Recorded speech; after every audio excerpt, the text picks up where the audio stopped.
Layla survived a corrupt pact by severing her bond and building a bulletproof logistics empire.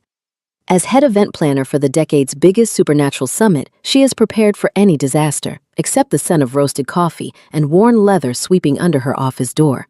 Mate. Panic short-circuits her pragmatic brain. Knowing the approaching Alpha King of the Northern Territories could ruin her carefully rebuilt life, Layla abandons her professional dignity and dives straight under her massive, solid oak desk. It's a flawless tactical retreat until the heavy footsteps stop, inches away. He doesn't bark a terrifying command. Instead, the fearsome king casually lifts the 300-pound desk into the air with one hand, looks down at her mortified face, and smirks. Peekaboo. Welcome back to Lena's Romantasy Collection, the home of sharp-witted heroines and the alphas who would move mountains or mahogany desks just to see them smile. Quick question for the collection before we dive into today's chaos. Where are you listening from today? Drop your city in the comments, and if you have a pet currently judging your taste in alphas, just like Spike the cat, be sure to drop a black cat emoji so we can compare notes. Today, we have a story that is as funny as it is electric. It involves a very pragmatic Delta with a clipboard and an Alpha King who thinks the best way to say hello is by lifting a 300-pound desk into the air. But before Gideon says peekaboo, if you want to support our empire and get early access to new batches of stories, hit that join button down below. Your membership keeps our lights on and ensures the stories keep coming. Now, take a deep breath. The Alpha King is looking, and Layla has nowhere left to hide. Let's read. Chapter 1. Are we entirely sure the floral vendor isn't running a clandestine smuggling ring on the side? Layla asked, her fingers tightly gripping the edges of her sleek acrylic organizer clipboard. She paced the length of her temporary summit office, a sprawling room adjacent to the main ballroom of Cresthaven Peaks. Cody leaned against a filing cabinet, flipping through a stack of invoices. He tapped his foot against the carpeted floor, a nervous habit that always surfaced when the budget ran thin. Unless they are smuggling incredibly rare orchids, I think we are just dealing with a standard markup, Layla. It's a supernatural council summit. Everything has a premium. If this event goes sideways, we'll be living out of my plum-colored sedan, Layla thought, pressing 2 fingers to her temple to ward off an impending headache. She adjusted the lapels of her tailored, breathable workwear. The dark gray fabric was specifically designed for the endless walking required to manage a grand ballroom. A premium is one thing.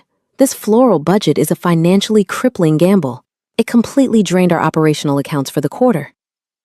We invoked a severance clause to get here, Cody reminded her gently, his optimistic tone a stark contrast to her mounting anxiety. Buying our freedom from the Red Creek Pack wasn't cheap, but we survived it. We will survive some overpriced lilies. She's going to stress herself into an early grave before the guests even arrive, Cody mused internally, watching his sister carefully. I need to get her a strong cup of tea. Before Layla could respond, a sharp clatter echoed through the room. Spike, her notoriously mischievous domestic cat, had scaled the nearby credenza. With a flick of his tail and an air of absolute indifference, the feline casually batted a silver letter opener onto the hardwood floor. Spike, I am begging you to find a hobby that doesn't involve property damage, Layla sighed, walking over to retrieve the fallen item. She placed it securely inside her tote bag, ensuring the cat couldn't launch another attack. Spike merely blinked, demanding a treat with a soft, raspy meow. I'll take the remaining vendor contracts down to the loading dock, Cody said, gathering his paperwork. Try to breathe, Layla. The venue looks spectacular. Thank you, Cody. Have your earpiece on standby. Once the heavy suite door clicked shut behind her brother, silence settled over the office. Layla turned toward her massive, solid oak desk to review the seating chart one last time. Then it hit her. It wasn't a sound. It was a scent. A rich, grounding wave of roasted coffee beans, intricately woven with the distinct aroma of worn leather. It swept under the doorframe, instantly overwhelming her own natural fragrance of fresh apricots and rain-washed cedar. Layla froze. Her breath hitched. Her wolf surged forward in her mind, completely unprompted, howling a singular, terrifying truth of recognition. Mate. Chapter 2. Panic, sharp and unforgiving, flooded Layla's veins. It wasn't the thrill of romance. It was a sudden, icy jolt cascading down her spine. Her heart drummed a frantic, bruising rhythm against her ribs. Why do I always attract the complicated ones? Layla thought frantically, her hand shaking slightly as she placed her acrylic clipboard flat onto the oak desk. She knew exactly who that scent belonged to. Gideon, the Alpha King of the Northern Territories, was scheduled to tour the facility today. Out of all the powerful, imposing men in the supernatural community, fate had decided to tether her to the absolute apex predator. Her mind instantly flashed back to her previous alpha, Trenton, and the ruinous price she had paid to escape his control. The idea of being magically bound to another monarch triggered every survival instinct she possessed. The heavy footsteps in the corridor grew louder. They were measured, deliberate, and entirely too close. I cannot do this today. I cannot smile and shake hands with the man who could ruin my carefully rebuilt life. Layla reasoned, her pragmatic mind short-circuiting under the primal pressure of the mate bond. In a moment of pure, unfiltered desperation, Layla abandoned all her polished professionalism. She dropped to her knees on the plush carpet. Gripping the edge of her tailored slacks, she shimmied directly under the center cavity of her massive, solid oak office desk. She pulled her legs in tight, wrapping her arms around her knees, and prayed the shadows would conceal her. This is officially the most humiliating Tuesday of my entire existence, she muttered to herself, her voice barely a whisper in the confined space. Spike the cat, who had been lounging on a nearby velvet armchair, hopped down. He trotted over to the desk, poked his head underneath, and stared at Layla with blatant feline judgment. Don't look at me like that, Layla hissed quietly at the cat. I am executing a tactical retreat. The brass handle of her office door turned with a decisive click. The hinges swung open, and the scent of roasted coffee and leather intensified, filling every corner of the room. Layla squeezed her eyes shut, hoping against hope that he was just briefly inspecting the room and would leave. Just walk away. Please just verify the room is empty and go check the catering hall. Layla pleaded silently. Instead, the steady rhythmic sound of highly polished leather shoes stepped over the threshold. They paused just inside the doorway. A low, rich hum vibrated through the air as the Alpha King registered the undeniable scent of fresh apricots and rain-washed cedar lingering in the enclosed space. He hadn't just found the event planner's office, he had found her. Chapter 3. Gideon stood just inside the doorway, the sharp lines of his charcoal-toned suit catching the muted light of the office. He possessed a jawline with the unforgiving angles of a struck match, and right now it was locked in rigid surprise. Well, this is entirely unexpected, Gideon thought, his gaze sweeping the seemingly empty room. My mate is in here, yet she is nowhere to be seen. Is she a spy? An assassin? He flared his nostrils, tracking the vibrant scent of apricots and cedar. It didn't lead toward the grand windows or the adjoining closet. The invisible trail led directly to the center of the room, pooling distinctly beneath the massive solid oak desk. Gideon tilted his head, a lively spark of amusement breaking through his normally stoic demeanor. He carried the heavy burdens of his crown with quiet dignity every single day, enduring endless meetings and sycophantic politicians. Finding his fated mate hiding like a startled field mouse was the most entertaining thing that had happened to him in a decade. From beneath the desk, Layla watched a pair of impeccably shined leather shoes walk slowly across the carpet. They stopped mere inches from her hiding spot. She held her breath, entirely frozen. Perhaps if I remain perfectly still, his alpha vision is based on movement, Layla thought, her pragmatic brain grasping at utterly ridiculous theories to delay the inevitable. Gideon didn't bark an order. He didn't use an oppressive alpha command to drag her out. Instead, he reached down. Layla watched a large hand, adorned with a heavy royal signet ring on the right index finger, firmly grip the thick wooden edge of her desk. With a casual, terrifying display of raw supernatural strength, Gideon lifted the entire, several hundred-pound piece of solid oak straight into the air with a single hand. He held it suspended effortlessly, entirely removing her wooden shield. Layla blinked against the sudden exposure to the overhead lights. She looked up. Towering above her, Gideon looked down. His expression was a perfect portrait of quiet nobility, save for the gentle, entirely charmed smirk playing at the corners of his mouth. Peekaboo. The Alpha King said, his voice a deep, resonant rumble that sent a thrilling shiver straight down her spine. Spike, entirely unfazed by the floating furniture, used the opportunity to saunter directly between Gideon's polished shoes, demanding a petting from the monarch. Layla sat frozen on the carpet, staring up at the man holding her office decor hostage, realizing her tactical retreat had failed spectacularly. Chapter 4. The silence in the room stretched, thick with tension and the combined scents of coffee and apricots. Gideon held the heavy desk aloft, waiting for the traditional response. Most wolves would grovel, bare their throats, or stammer out a terrified apology when faced with a king. She is so fiercely beautiful, Gideon observed internally, his eyes tracing the elegant twist of her hair and the practical cut of her dark gray workwear. Now she will likely apologize and tremble.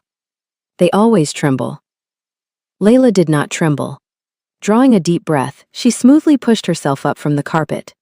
She took a moment to brush an invisible speck of dust from her slacks, her posture straightening into a line of absolute professional defiance. Treat him like a vendor, Layla coached herself fiercely. A very large, extremely intimidating vendor who can lift furniture like it's made of cardboard. While I appreciate a thorough structural inspection of the venue's furnishings, Your Majesty, Layla said, her voice remarkably steady.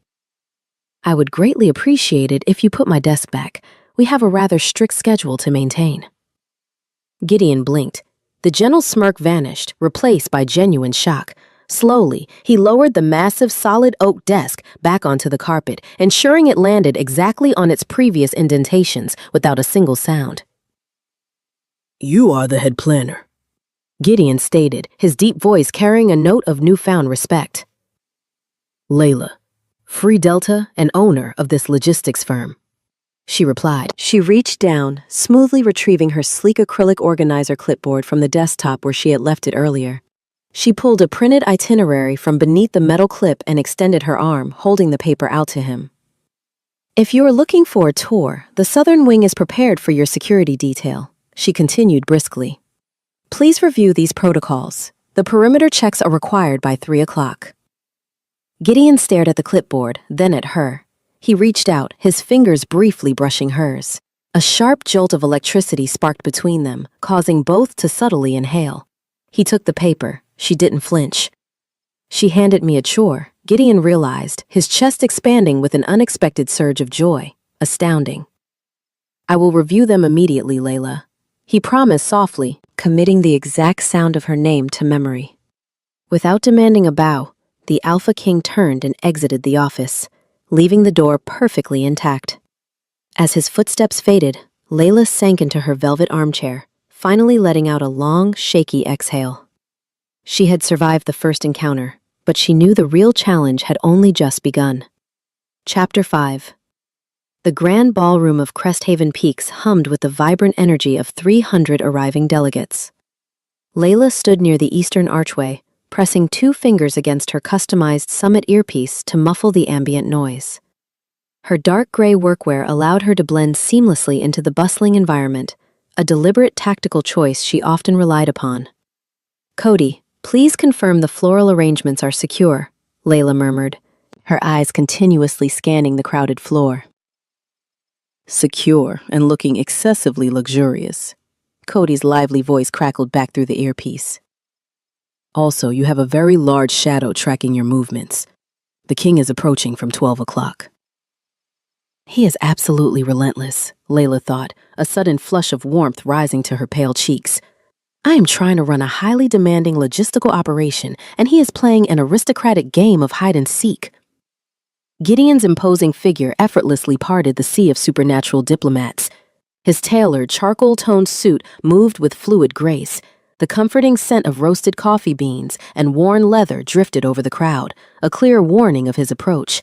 Instead of holding her ground, Layla executed a crisp pivot, sliding her sleek acrylic organizer clipboard securely against her side. She vanished down a restricted service corridor before he could bridge the gap. For the next 2 hours, the summit transformed into a highly sophisticated game of evasion. Whenever Gideon casually strolled toward the main registration tables, Layla was miraculously required at the audio-visual control booth. When he attended the opening brunch buffet, She suddenly discovered a critical error in the coat check room that required her immediate attention. She professionally outmaneuvered him at every turn, relying entirely on her intimate knowledge of the labyrinthine venue. She moves like a phantom through these halls. Gideon mused internally, politely nodding at a chatty ambassador while keeping a sharp eye on the swinging service doors. It is profoundly frustrating, yet I cannot deny how incredibly impressive it is. However, I will not be ignored all day. The elaborate game finally concluded in the secluded catering wing. Layla had ducked inside the preparation area to inspect the pastry platters, assuming she was entirely safe amidst the clattering silver trays and busy kitchen staff. The heavy metallic doors pushed open, and Gideon stepped inside, instantly filling the narrow aisle with his towering frame. Layla froze, her fingers hovering inches from a tray of delicate fruit tarts. "You are an exceptionally difficult woman to locate," Gideon stated, his voice a rich, resonant rumble that carried over the kitchen noise. He stepped forward, deliberately positioning himself to block the primary exit. "I am working, Your Majesty," Layla replied smoothly. She turned to face him, tightly gripping her acrylic clipboard as a protective barrier. "The logistics of this summit require my constant, undivided vigilance. I am demanding exactly 5 minutes of your time," Gideon countered gently. His gaze swept over her, taking in her secure, elegant hair twist and defiant posture. No earpiece, no running away down secret hallways. If I refuse him, he might decide to lift another massive piece of furniture just to prove a point, Layla reasoned, letting out a soft, resigned sigh. She raised a finger and tapped her earpiece. "Cody, I am stepping off the grid for precisely 5 minutes. Monitor the southern entrance." She dropped her hand and looked up at the Alpha King, her expression guarded but curious. 5 minutes, she agreed, her voice steady. "The clock is officially ticking. What is it that requires the immediate attention of the event planner?" "I sincerely doubt you followed me into the kitchens to discuss the seating arrangements for the evening gala." Gideon offered a devastatingly handsome smile, leaning casually against a stainless steel prep counter. "Actually, Layla, I came to discuss you." Chapter 6. "Discuss me?" Layla echoed, her eyebrows raised in mild disbelief. She adjusted her grip on her acrylic clipboard, ensuring it remained squarely between them. "I am a Free Delta organizing a major summit. There is nothing remotely interesting about me to discuss." "I strongly disagree," Gideon replied, his tone conversational yet intensely focused.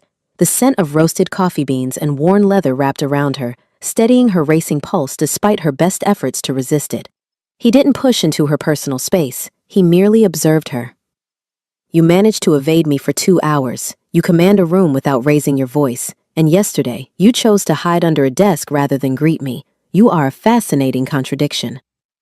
He notices entirely too much, Layla thought, maintaining her intense, unblinking stare to evaluate his honesty. I need to steer this conversation back to strictly professional matters before he uncovers my actual insecurities. "I assure you, hiding under the desk was merely a spontaneous architectural inspection," Layla said smoothly, employing her wit as a familiar shield. "As for the rest, it is simply good business. Surviving in this industry requires a certain level of tactical awareness." Gideon chuckled, a warm sound that briefly softened the sharp angles of his jawline. "Tactical awareness, is that what you call running from your mate?" The word hung in the air between them, heavy and undeniable. Layla stiffened, her posture turning rigid. "We are not having this conversation. I am a severed wolf running a logistics firm. I do not have the time or the inclination to entertain a biological bond with a reigning monarch. My life is complicated enough." She is terrified of the power dynamic, Gideon realized internally, catching the brief flash of vulnerability in her eyes before she masked it. "I must tread carefully. I want a partner, not a frightened subject." "I am not asking you to entertain anything, Layla," Gideon said softly, holding his hands up in a gesture of peace. "I merely want to know the woman who orchestrated this entire event. I want to know why she prefers the scent of fresh apricots and rain-washed cedar over the usual floral perfumes." Before Layla could formulate a suitably deflective response, a soft thud echoed from the adjacent prep table. Spike, the exceptionally nimble feline, had somehow bypassed the kitchen staff. He sat casually beside a stack of folded linen napkins.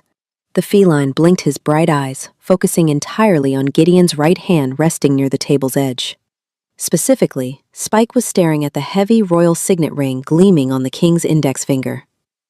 "Spike, no," Layla warned, immediately recognizing the predatory gleam in the cat's eyes. It was too late. With astonishing speed and impeccable comedic timing, Spike darted forward. The cat hooked a single claw under the slightly loose band of the signet ring, yanked it cleanly off Gideon's finger, and clamped the shiny object firmly between his teeth. Gideon stared at his suddenly bare hand, completely stunned. Did that animal just steal my ring? He has a highly problematic obsession with shiny objects, Layla explained, her professional demeanor momentarily fracturing into pure exasperation. Spike did not wait for further commentary. He leaped gracefully from the table and bolted toward the swinging service doors, the invaluable royal artifact clinking against his teeth. This is an absolute logistical nightmare, Layla groaned internally, already moving toward the exit. If he gets that into his hidden stash under the office sofa, we will never see it again. Then I suggest we catch him, Gideon said, stepping swiftly past her, the Alpha King officially joining the hunt for a domestic feline thief. Chapter 7. The staff corridors of Cresthaven Peaks were a narrow maze of muted lighting and plush carpet, entirely separate from the glamorous summit happening nearby. Gideon moved with surprising stealth for a man of his towering stature. His charcoal-toned suit blended into the dim hallway as he tracked the soft, rapid paw steps of the feline thief. Layla hurried closely beside him, her tailored dark gray workwear rustling softly. She kept her sleek acrylic clipboard tucked tightly against her ribs. The entire situation was profoundly absurd. If the delegates see the Alpha King sprinting after a house cat, my firm's reputation will be permanently ruined. Layla thought frantically. I will be organizing local bake sales for the rest of my miserable life. He turned down the west corridor. Gideon whispered, his sharp senses zeroing in on the cat. The rich scent of his roasted coffee beans and worn leather mingled tightly with her fresh apricots and rain-washed cedar in the confined space. Spike is heading for the laundry chutes, Layla warned quietly, matching his long strides. If he drops the ring down the shaft, it goes straight to the basement incinerator room. We need to flank him. Gideon nodded, a spark of genuine amusement dancing in his eyes. He clearly found the high-stakes pursuit incredibly entertaining. She issues tactical commands with flawless precision, Gideon noted internally, utterly charmed by her intense focus. Most women would be apologizing profusely. She is coordinating a tactical strike on a pet. They rounded the corner simultaneously. Spike was paused near a large canvas laundry cart, the royal signet ring still clamped firmly in his jaws. The cat looked between the two towering humans, clearly calculating his next move. Spike, Layla used her most commanding, authoritative voice. Drop the jewelry, right now. I will give you premium salmon treats. Spike tilted his head, seemingly weighing the offer. Gideon decided to take a different approach. Slowly, he crouched down, bringing himself closer to the cat's level. Listen to me, little beast, the king murmured softly, holding out an open palm. That ring is a vital piece of Northern Territory history. Relinquish it, and I vow you shall never lack for treats again. Spike blinked slowly. He trotted forward, entirely unafraid of the powerful Alpha, and elegantly dropped the shiny ring directly into Gideon's massive palm. Then, the cat rubbed his head against Gideon's wrist, purring loudly before sauntering away down the hall. Unbelievable, Layla breathed, leaning against the hallway wall. He actually listened to you. He never listens to me. Gideon stood up, sliding the signet ring back onto his right index finger. He turned to face Layla, closing the small distance between them. The narrow corridor suddenly felt incredibly intimate. There was no bustling kitchen staff here. There were no delegates, just the quiet hum of the building and the magnetic pull of their shared bond. He recognized a mutually beneficial negotiation, Gideon said softly. He stepped closer, raising a hand to gently tuck a stray lock of hair behind her ear. His fingers brushed against her pale skin, sending a brilliant shock of electricity through them both.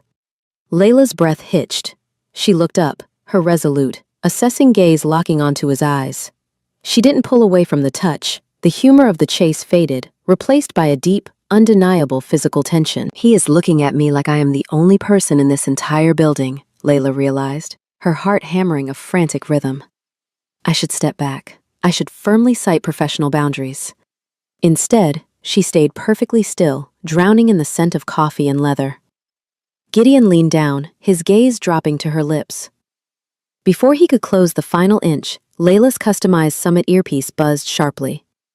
"Layla, the council meeting is starting in 10 minutes, Cody's voice echoed in her ear, shattering the moment. The king needs to be at the main podium. Layla blinked, stepping back quickly and clearing her throat. She gripped her clipboard like a lifeline. Duty calls, Your Majesty. Your audience is waiting. Chapter 8. The Grand Council meeting hall was a cavernous space filled with rows of plush velvet seating and a magnificent dome ceiling. Hundreds of delegates from various supernatural factions murmured amongst themselves, the collective noise a low, steady rumble. Layla stood at the far back of the room, positioned near the main exit doors. She adjusted her customized Summit earpiece, ensuring the audio feeds were perfectly balanced. Her dark gray workwear remained immaculate, and she held her sleek acrylic organizer clipboard securely in her hands. That moment in the hallway was entirely too close. Layla chided herself, actively trying to steady her breathing. I need to focus on the schedule. He is the Alpha King. I am simply the logistical orchestrator. At the front of the room, Gideon stepped up to the polished wooden podium. The ambient chatter instantly ceased. His imposing presence commanded absolute silence without him having to utter a single syllable. In his tailored charcoal-toned suit, he looked every inch the powerful monarch he was. The royal signet ring gleamed safely on his right index finger under the stage lights. Delegates, honored guests, Gideon began, his rich, resonant voice carrying perfectly across the vast room. We gather today not merely to discuss borders and trade, but to forge a unified future. Layla watched him speak. He was articulate, commanding, and possessed a quiet dignity that was undeniably magnetic. The scent of roasted coffee beans and worn leather seemed to drift all the way to the back of the hall, wrapping securely around her senses. Despite her fierce independence and lingering trauma regarding powerful alphas, she could not deny the profound respect blossoming in her chest. He was fundamentally different from Trenton.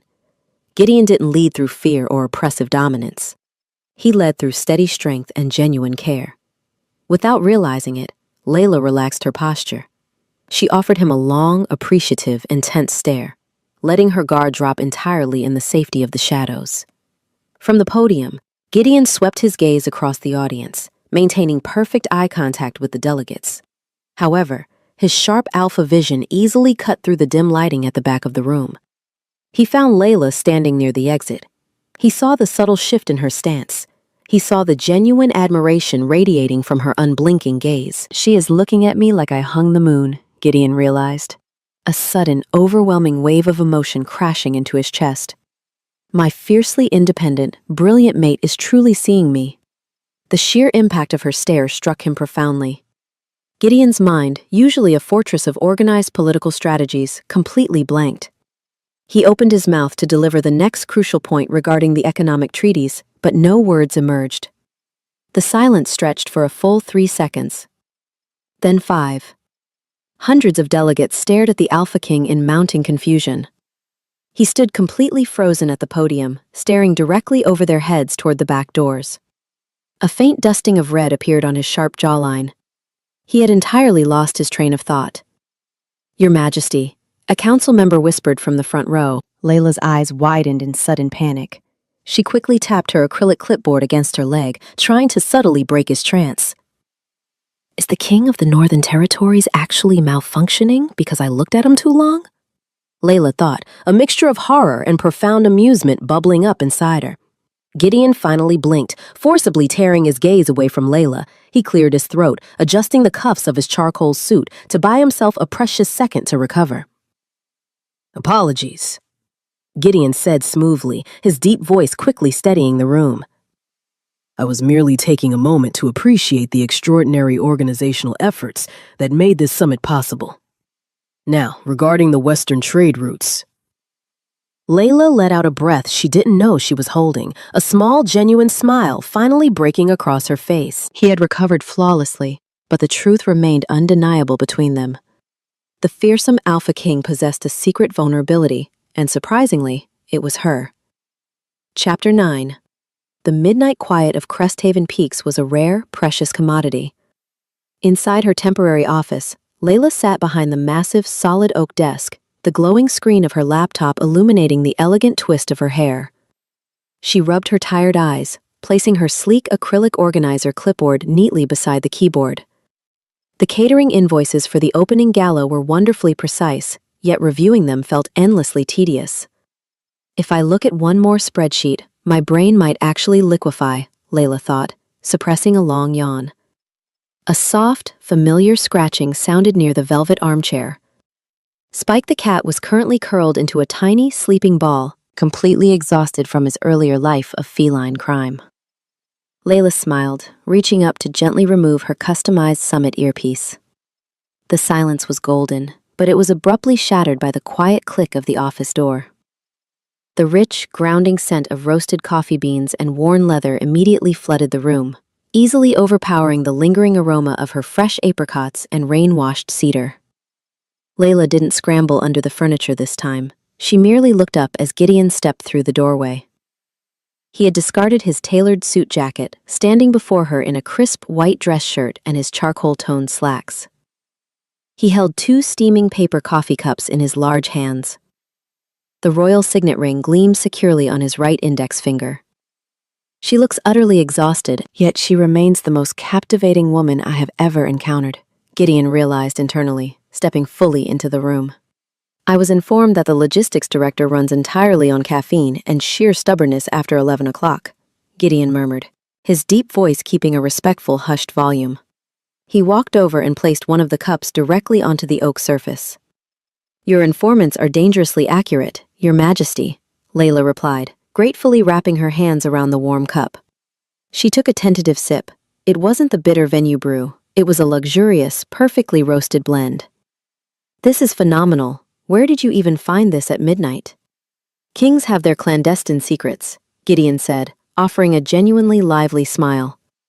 He didn't take the guest chair. Instead, he simply leaned against the edge of her desk, maintaining a comfortable, non-threatening distance. I noticed you managed to repair the minor crisis with the audio-visual equipment during the evening panel. Flawlessly executed. He is actively paying attention to my work, not just my scent, Layla noted, a strange flutter warming her chest. She quickly pushed the feeling down. The projectors merely required a firm recalibration. It is my job to ensure you look majestic and commanding on stage, rather than standing in the dark. And earlier today, when I lost my words during the primary address, Gideon inquired softly, tilting his head.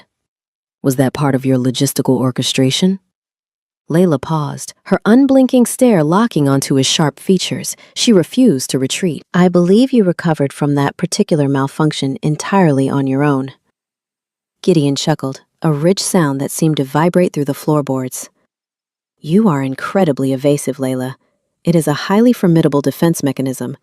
But right now, the summit is asleep. The delegates are gone. You don't have to wear your armor. He reached out, his fingers lightly brushing the edge of her acrylic clipboard. The action wasn't an invasion, it was an invitation. I should politely ask him to leave, but the truth is, I want him to stay. Layla admitted silently, her pragmatic mind finally losing ground to her heart. My armor is highly tailored and very expensive, Layla countered, her tone softening into a gentle teasing rhythm. I don't take it off for just anyone. Gideon. Hearing his name slip past her lips sent a visible jolt through him. He straightened slightly, his dark eyes fixed entirely on her. The professional shields they had maintained all day were slowly dissolving, leaving behind an electric, undeniably profound connection. Chapter 10. The quiet intimacy of the office wrapped securely around them. Gideon took a sip from his own coffee cup, his gaze never leaving Layla's face. He admired the resilience practically radiating from her posture. She was a free Delta, a rarity in their world, and her independence was both fascinating and deeply concerning. To be severed from a pack requires enduring an unimaginable level of pain, Gideon thought, a protective instinct flaring hot in his chest. Who hurt her enough to make that desperate choice? You mentioned earlier that you are a severed wolf, Gideon began, his voice a low, steady cadence. He carefully placed his cup next to her acrylic clipboard on the solid oak desk. The severance clause is an archaic piece of magic. It is notoriously punishing, both physically and financially. Most wolves would rather endure a difficult leader than face the isolation of being unbonded. Layla's fingers tightened around her warm paper cup. The scent of her fresh apricots and rain-washed cedar spiked with a sudden, sharp note of anxiety. She broke her intense stare, looking down at the dark gray fabric of her workwear. I prefer to call it being fiercely self-reliant, Layla deflected smoothly, offering a tight, practiced smile. Operating as an independent logistics firm in neutral territory allows me to bypass the tedious bureaucracy of pack politics.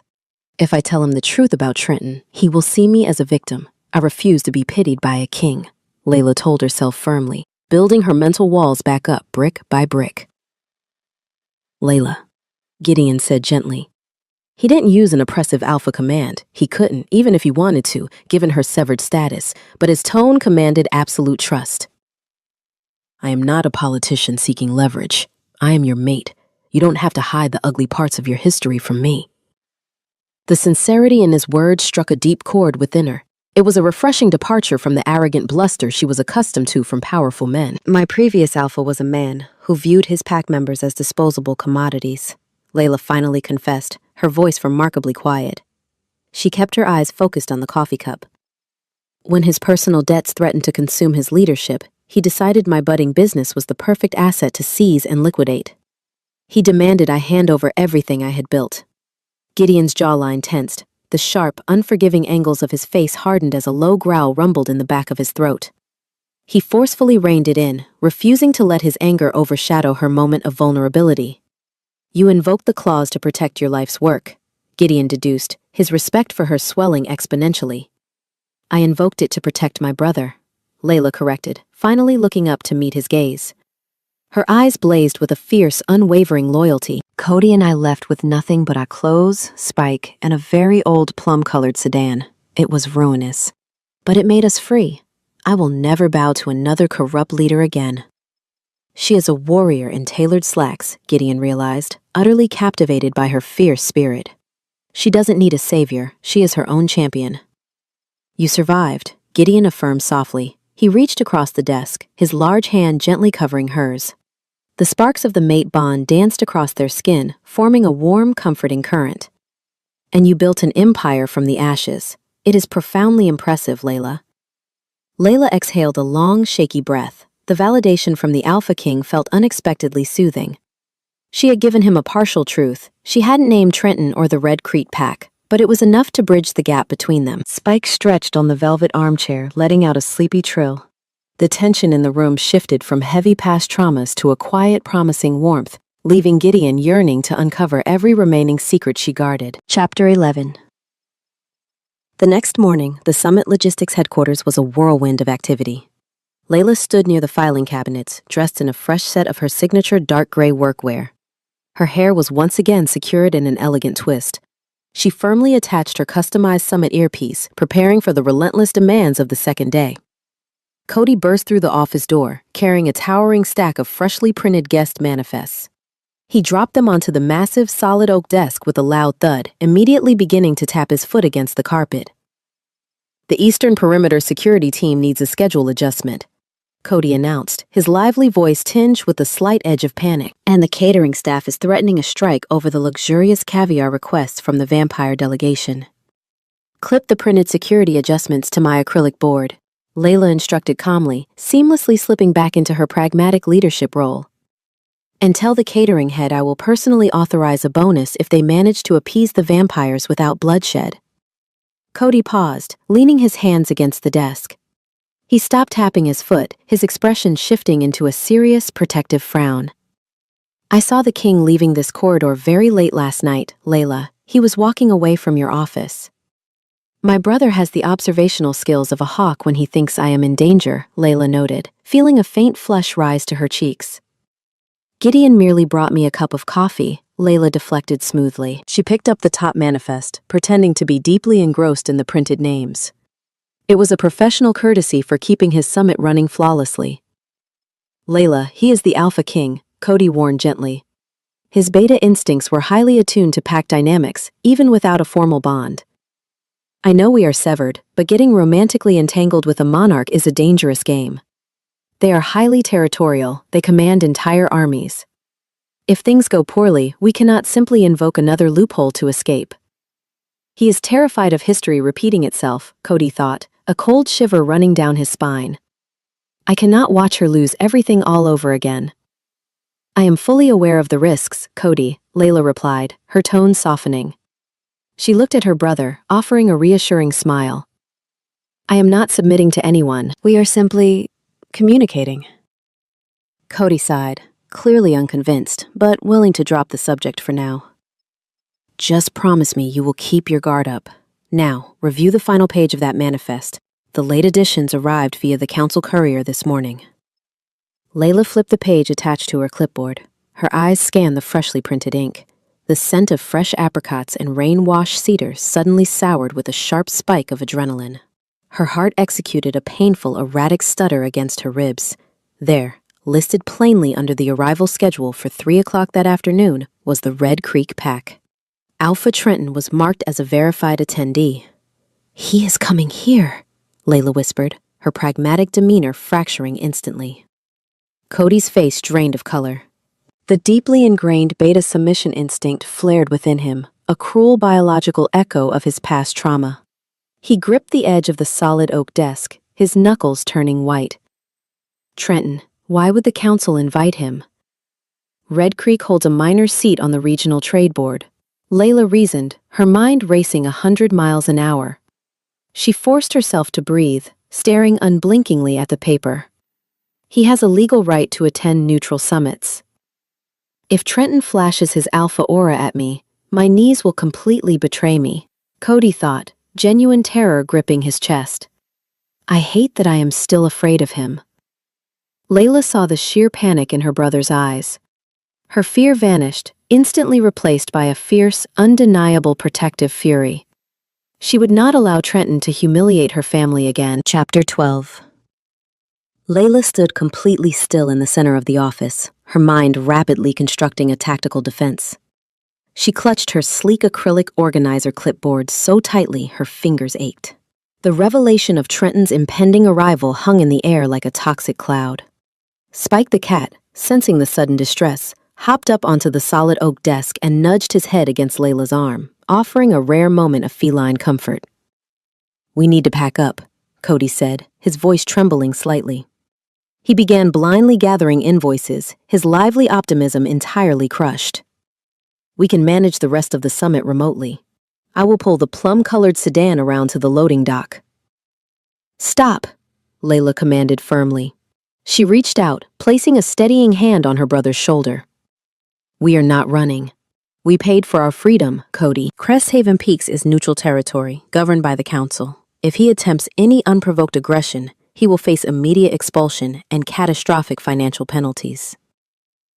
I would rather swallow shattered glass than let Trenton chase us out of our own kingdom, Layla thought fiercely, her posture straightening. Layla, you know how he operates, Cody argued, stepping back. He doesn't need to throw a punch. His alpha aura is suffocating. Even with the severance clause protecting you, my biology is compromised. If he corners me... He won't corner you, Layla interrupted, her voice entirely devoid of its usual humor. Her brilliant strategic mind had already formulated a flawless solution. Because you are not going to be in this building. Cody blinked, confusion temporarily overriding his panic. What do you mean? I am the assistant logistics director. We have a massive influx of floral arrangements and extra seating arriving at the off-site supply warehouses across the city, Layla stated, her tone shifting into pure professional authority. She tapped her customized Summit earpiece. It requires immediate, high-level supervision. I am officially reassigning you to the warehouse sector until the summit concludes tomorrow. She is intentionally isolating me to protect my pride, Cody realized, a mixture of profound gratitude and guilt washing over him. She is going to face him entirely alone. Layla, I cannot leave you to handle the main floor by yourself, Cody protested weakly. He will try to intimidate you. He will try to ruin your reputation in front of the delegates. Trenton thrives on fear, but he fundamentally underestimates the power of a woman who has already lost everything, Layla reminded herself grimly. She reached into her tote bag, her knuckles white. This is my battle, and I will dismantle him with protocol and precision. She handed Cody the master set of warehouse keys. I am now a highly successful business owner with ironclad contracts and a feline who occasionally steals royal jewelry. I am untouchable. Cody looked at the heavy brass keys in his hand. He knew she was right. If he stayed, he would be a liability, a vulnerability Trenton could exploit to hurt Layla. You call me the second he steps out of line, Cody insisted, his jaw tightening with resolve. I don't care about the summit rules. If he touches you, I will drive the sedan straight through the front doors of this venue. He won't touch me, Layla promised softly, pulling her brother into a brief, fierce hug. Now go. I have a summit to orchestrate. As Cody hurried out the door to secure the vehicle, Layla turned back to her desk. She smoothed out her dark gray workwear. Her heart was racing, but she refused to let fear dictate her actions. She was a free Delta, and she was ready for war. Chapter 13. The grand lobby of Cresthaven Peaks featured soaring glass panels that bathed the polished marble floors in bright afternoon sunlight. Layla stood near the central fountain, adjusting the volume dial on her customized Summit earpiece. Her tailored dark gray workwear remained impeccably crisp despite the mounting hours of relentless coordination. She held her sleek acrylic organizer clipboard tightly against her side, ticking off the final vendor arrivals with a silver pen she pulled from her pocket. If this caterer complains about the loading dock spacing one more time, I will personally assign him to the parking garage. Layla mused quietly, forcing a polite nod at a passing delegate. From a nearby seating alcove, Gideon observed her. He wore a fresh charcoal-toned suit, the fabric moving fluidly over his towering frame. The royal signet ring gleamed securely on his right index finger as he held a crystal glass of sparkling water. He deeply admired how she commanded the massive space without ever needing to raise her voice. She manages this supernatural chaos with the precision of a seasoned battlefield tactician, Gideon thought, a gentle smile touching the sharp angles of his jawline. I could watch her orchestrate this madness all day. At exactly 3 o'clock, the ambient hum of the lobby shifted drastically. The heavy mahogany double doors swung open, pulled wide by the venue staff. A harsh, acrid scent of bitter pine and damp soil rolled into the elegant space, instantly overpowering the delicate floral arrangements. Layla's posture locked into rigid stillness. Her heart hammered a frantic, erratic rhythm against her ribs. The familiar, oppressive scent triggered a cascade of buried memories. My lungs refused to draw air. Keep it together, Layla. He cannot hurt you here, she chanted internally, fighting the immediate, overwhelming urge to retreat to her office. Trenton, the alpha of the Red Creek pack, stepped purposefully over the threshold. He wore an ostentatious crimson velvet jacket that aggressively flaunted his financial recklessness, a garment carrying a luxurious price tag designed solely to demand attention.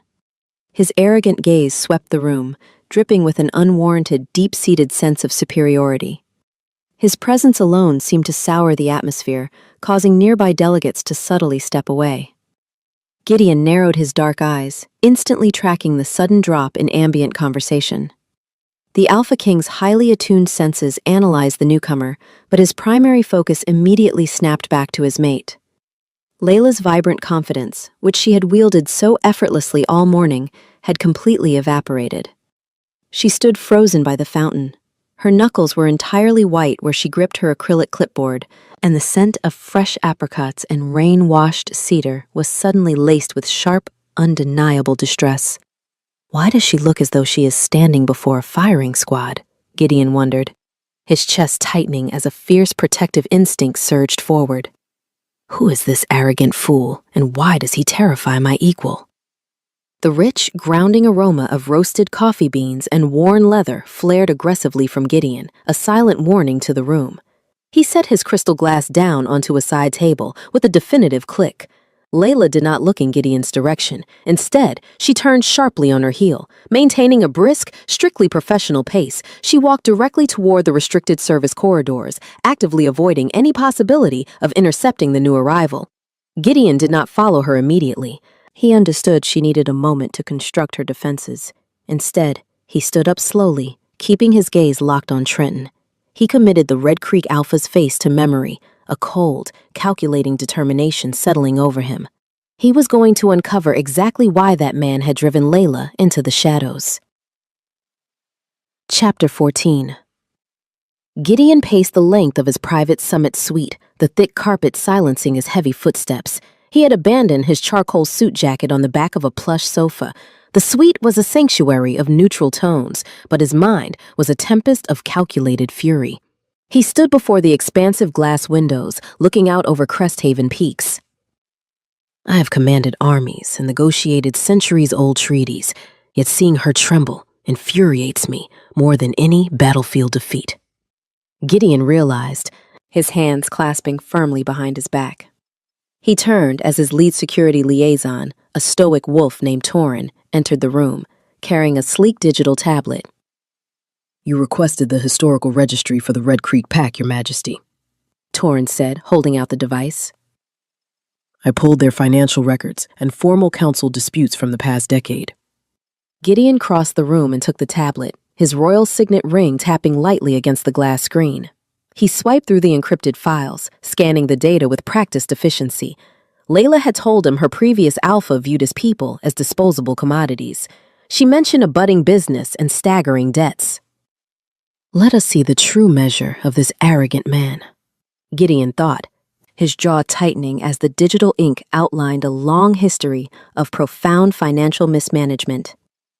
Trenton's record was a glaring testament to his greed. The documents detailed massive gambling losses and aggressive internal taxation. Then, Gideon found the specific council addendum filed exactly 5 years ago. It was a formal legal registration of the severance clause. The listed applicants were Layla and Cody. The cost associated with buying their freedom was listed right there on the screen. It was an astronomical fee, a completely ruinous sum that would take a normal citizen a lifetime to accumulate. Trenton had legally attempted to seize Layla's logistics firm to cover his own catastrophic debts, leaving her no choice but to bankrupt herself to escape his jurisdiction. He tried to steal her life's work, simply because he lacked the discipline to govern his own ledgers. Gideon seethed internally, a low, dangerous rumble echoing in his chest. He stripped her of everything, forcing her to rebuild from utter nothingness. Gideon handed the tablet back to Torin, the pieces of the puzzle locked together perfectly. Trenton was the monster from Layla's past. He was the reason she flinched at the idea of submitting to an alpha. He was the reason she hid under her solid oak desk when a powerful man entered her office. Are we expelling the Red Creek delegation, Your Majesty? Torin asked quietly, sensing the lethal shift in his king's demeanor. No, Gideon replied, his voice a dark, resonant calm. He walked over to the sofa and retrieved his suit jacket, sliding it smoothly over his shoulders. Cresthaven Peaks is neutral territory. Expelling him without provocation would violate the summit treaties and undermine Layla's professional event. She is a tactician, and she would despise me if I ruined her flawless logistical operation over a personal vendetta, Gideon reminded himself, meticulously adjusting his cuffs. We will let him remain, Gideon commanded, heading toward the suite door. The scent of roasted coffee beans and worn leather intensified, carrying a sharp edge of predatory focus. However, keep a detailed watch on his movements. If he approaches the event planner, I want to be notified immediately. He will not intimidate her in my presence. Chapter 15. The grand hallway of the Summit Center was an architectural marvel of polished stone and towering arches, designed to facilitate quiet, diplomatic conversations. Layla walked briskly down the center of the corridor, her tailored dark gray workwear blending into the shadows of the afternoon. She clutched her sleek acrylic organizer clipboard tightly to her chest, using it as a familiar physical barrier against the mounting anxiety. Cody was safely managing the supply warehouse across the city. Layla had intentionally isolated her brother from this exact location, securing his peace of mind. She was entirely alone. If I can just reach the audiovisual booth, I can monitor the floor remotely until the evening gala begins. Layla reasoned internally, her sensible shoes clicking softly against the marble tiles. Well, if it isn't my most stubborn runaway investment. A harsh, deeply unpleasant voice echoed through the vast hallway. Layla stopped. The sound scraped against her nerves like jagged metal. She took a slow, deliberate breath, forcing her spine into a rigid line of defiance before turning around. Trenton stood 20 feet away, blocking her path to the main lobby. His ostentatious crimson velvet jacket looked entirely out of place in the sophisticated corridor. He smiled, a cruel, mocking expression that failed to reach his cold eyes. The bitter scent of pine and damp soil flooded the space, suffocating her own subtle fragrance of fresh apricots and rain-washed cedar. "Alpha Trenton?" Layla greeted, her voice remarkably even. She did not offer a bow. She did not lower her gaze.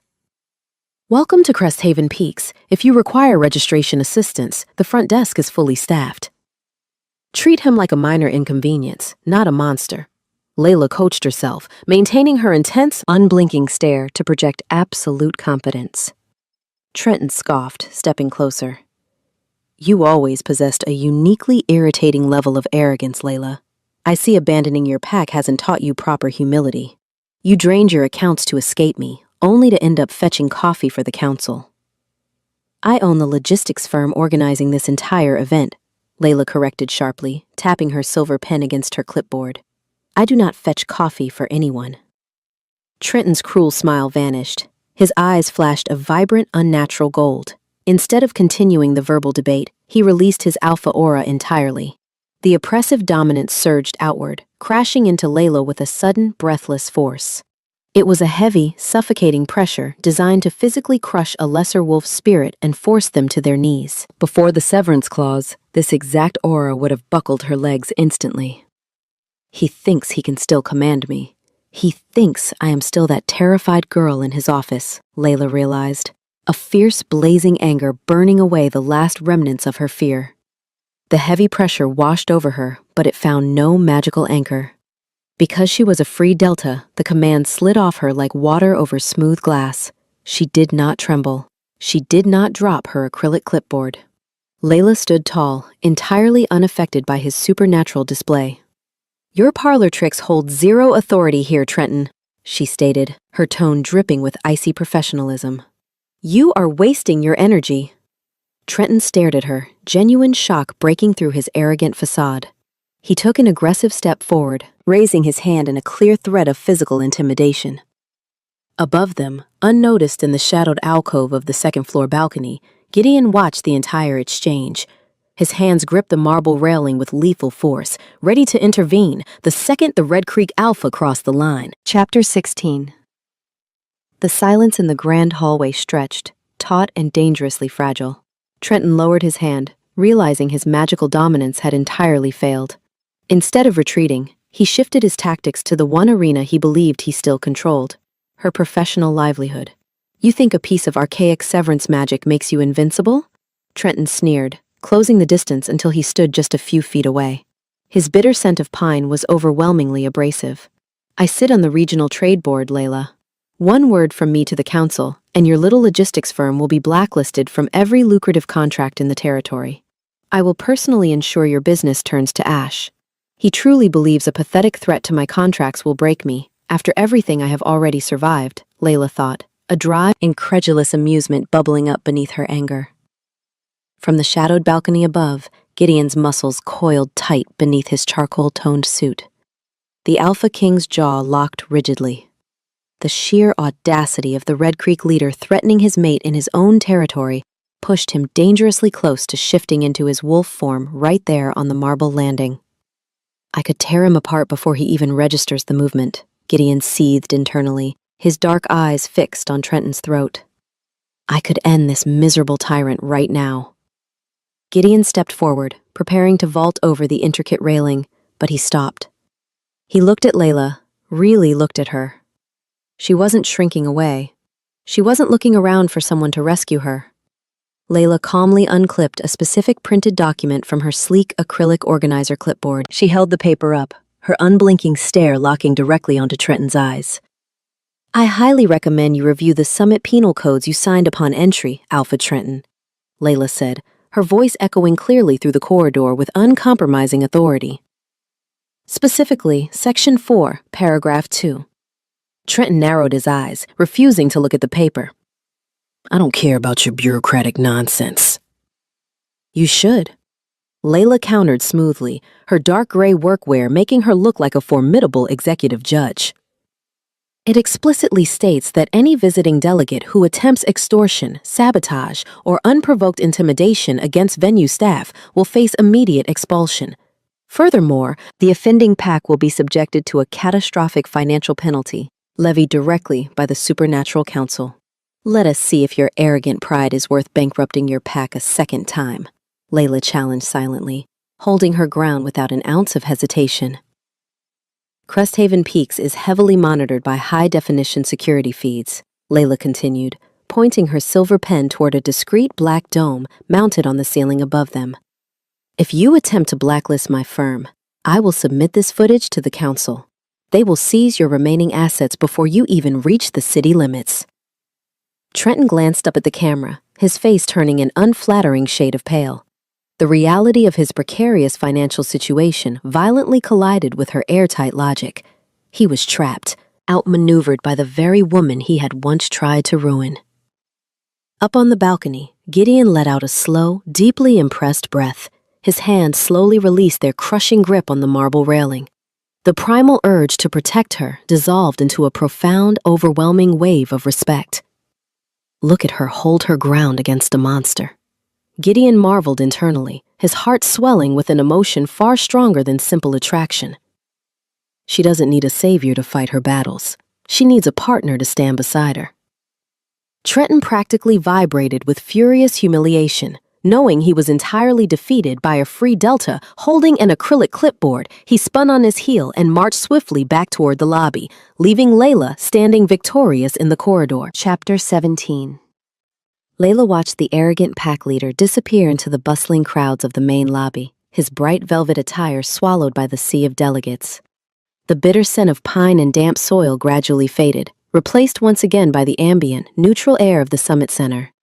She stood completely still in the grand hallway, her fingers slightly numb as she carefully secured the printed penal codes back under the metal clip of her sleek acrylic organizer clipboard. A profound, cascading wave of relief rushed through her veins, entirely washing away the lingering dread. She had faced her greatest nightmare without breaking. From the periphery of her vision, a tall shadow detached itself from the ornate marble staircase leading down from the second-floor balcony. Gideon descended the steps with the fluid, predatory grace. His tailored, charcoal-toned suit caught the afternoon light, and the grounding scent of roasted coffee beans and worn leather immediately announced his presence.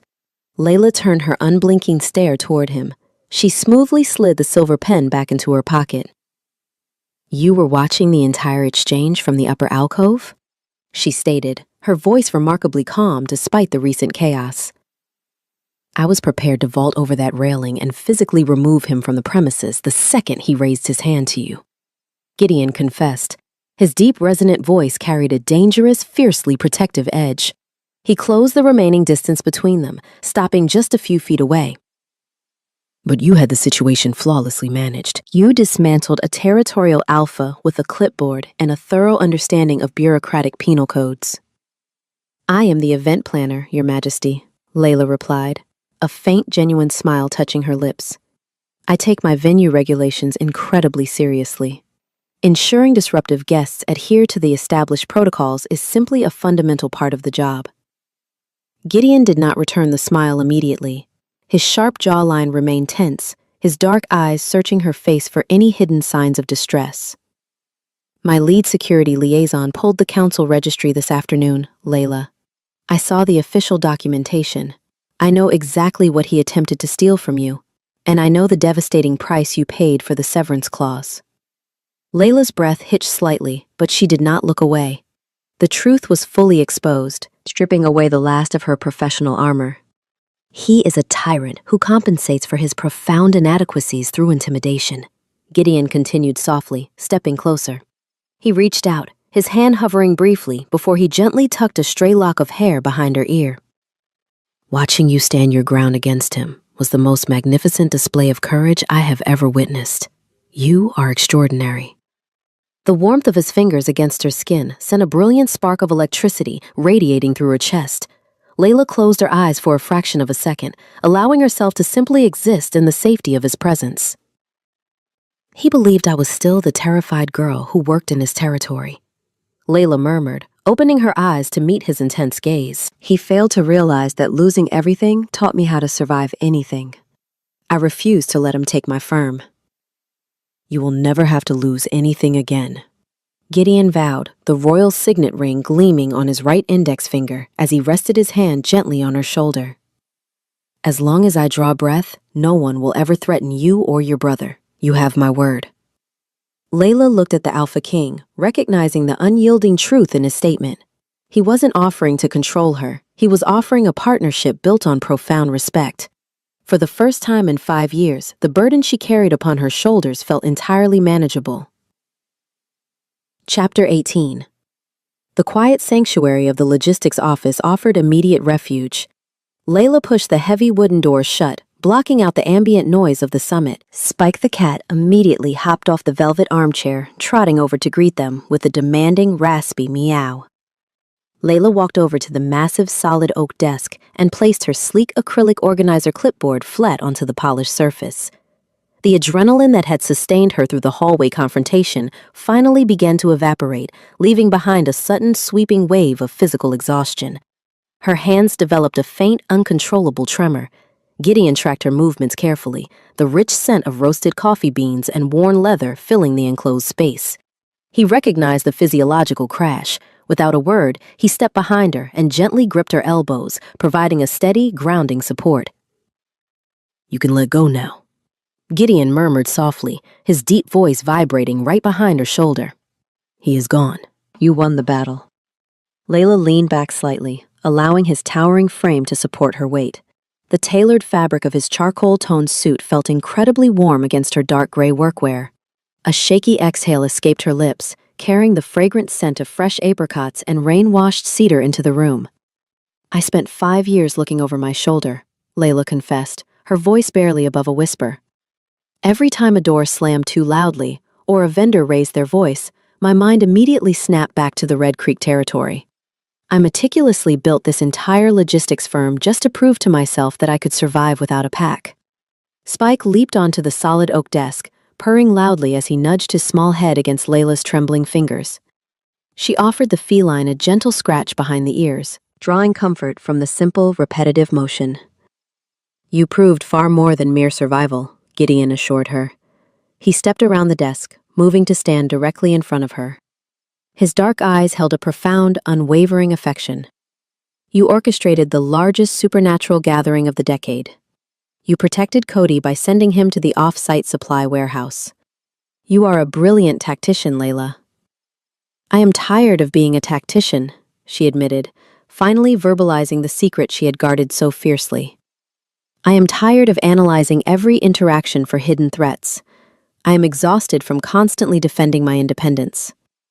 Gideon reached out, taking both of her hands in his. His large fingers, adorned with the royal signet ring, completely enveloped hers. The mate bond hummed between them, a vibrant, soothing current of shared energy that chased away the lingering chill of her adrenaline crash. You do not have to fight alone anymore, Gideon promised, his tone ringing with absolute sincerity. I do not want a submissive follower. I crave a partner who will challenge me, who will hand me an itinerary when I am being difficult, and who will rule the Northern Territories as my equal. Layla maintained her unblinking stare, evaluating his words for any trace of falsehood. She found nothing but genuine devotion. The walls she had meticulously constructed to keep powerful men at a distance finally crumbled, leaving her entirely open to the reality of their bond. I don't want to hide from you anymore, Layla whispered, a radiant sense of clarity washing over her. Gideon's sharp jawline softened into a breathtaking, devastating smile. He brought her hands to his lips, pressing a tender kiss against her knuckles. Then I suggest you prepare for the evening gala, my beautiful Delta. Tonight, we celebrate your victory. Chapter 19. The evening gala completely transformed the grand ballroom of Cresthaven Peaks. The harsh logistical lighting was replaced by the warm, inviting glow of thousands of floating crystalline spheres. Layla stood before the full-length mirror in her private dressing room, taking a long, steadying breath. She had finally discarded her practical, dark gray workwear. In its place, she wore a breathtaking flowing sapphire gown. The luxurious silk material moved like liquid water, catching the ambient light with every subtle shift of her body. The garment was an indulgent, breathtaking investment she had purchased specifically for this culminating event, designed to project elegance and undeniable power. Layla meticulously secured her hair into a sophisticated twist, allowing a few elegant strands to frame her face. She left her customized summit earpiece, her silver pen, and her sleek acrylic organizer clipboard resting securely inside her tote bag. Tonight, she was not merely the event planner managing vendor disputes, she was stepping out of the shadows entirely. Opening the dressing room door, the vibrant scent of fresh apricots and rain-washed cedar trailed behind her.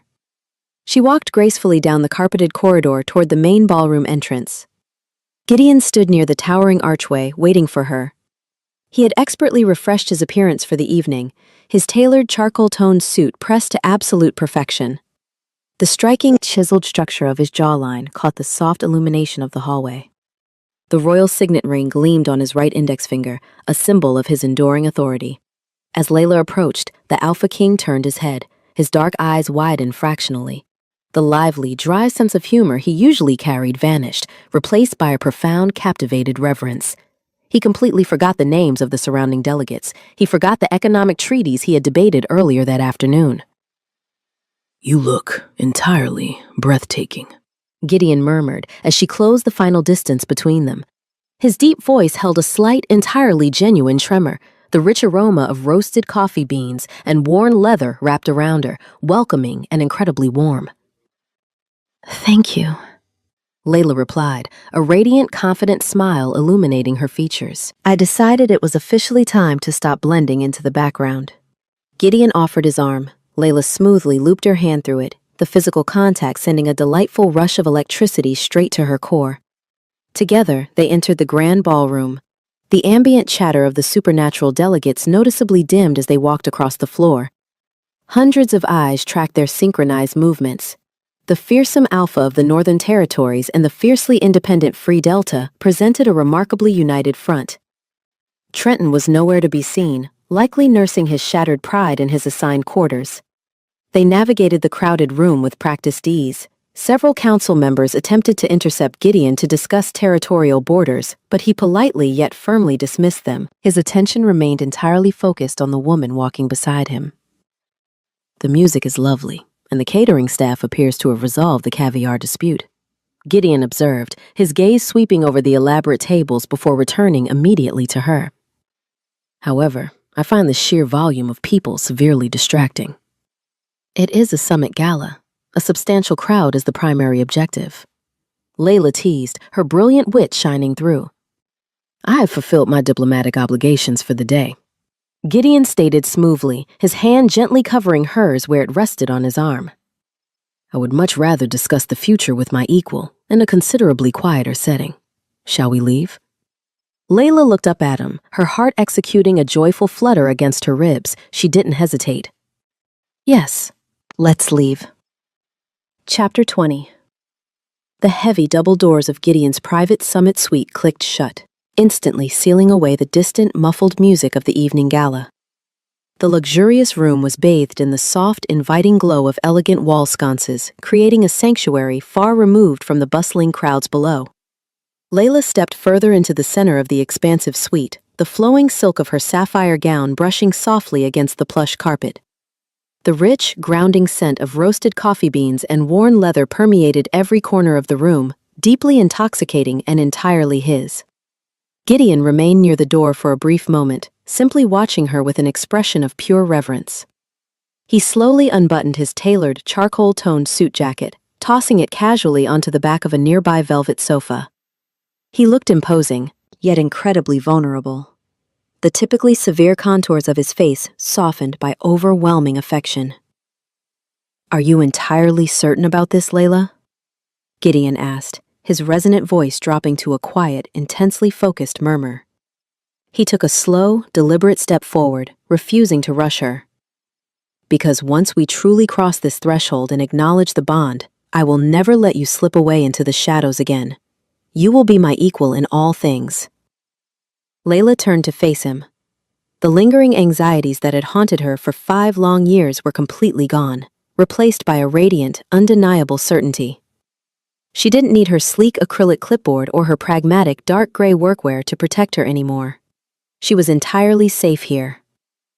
"I told you, Gideon, I am completely done hiding," Layla answered softly. Her unblinking stare met his dark eyes, projecting complete, unwavering trust. The fragrant aroma of fresh apricots and rain-washed cedar blossomed vibrantly in the air, offering a clear, biological invitation.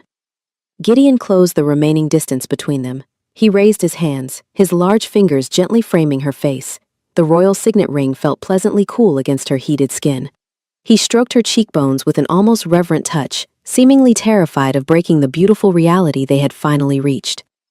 "You are the most magnificent woman I have ever known," he whispered, his breath ghosting gently over her lips. Layla leaned up, eagerly eliminating the final fraction of space. When their lips met, the magical mate bond flared with brilliant, consuming intensity. It wasn't a frantic, desperate collision. It was a deeply emotional, beautifully detailed surrender. The kiss was rich with the profound understanding of two fiercely independent souls finally finding their exact missing piece. A soft, contented sigh escaped Layla as she wrapped her arms around his neck, her fingers tangling effortlessly in his dark hair. Gideon groaned, a low, rumbling sound of pure devotion vibrating deep within his chest. He pulled her flush against his solid frame, his hands sliding down to rest securely on her waist.